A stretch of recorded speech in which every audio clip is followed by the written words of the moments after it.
गौतम बुद्ध यांना ज्या बोधिवृक्षाखाली ज्ञानप्राप्ती झाली त्या बोधिवृक्षाची एक फांदी नाशिक येथील त्रिरश्मी लेणीच्या पायथ्याशी असलेल्या बुद्ध विहार येथे मागील वर्षी विजयादशमीच्या मुहूर्तावर लावण्यात आली।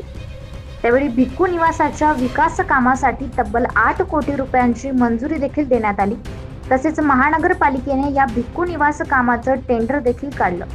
मात्र या कामास भारतीय पुरातत्व विभागाची परवानगी मिळणे बाकी आहे, ती लवकरात लवकर मिळावी या मागणीचं निवेदन केंद्रीय राज्यमंत्री रक्षा खडसे यांना रविवारी देण्यात आलं।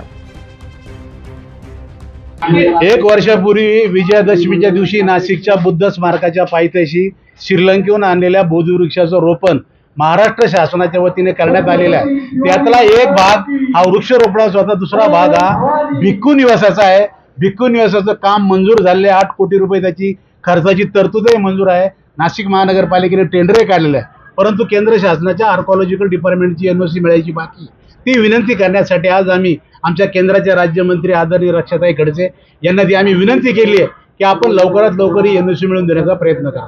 धन्यवाद। Bureau report 9 news Maharashtra.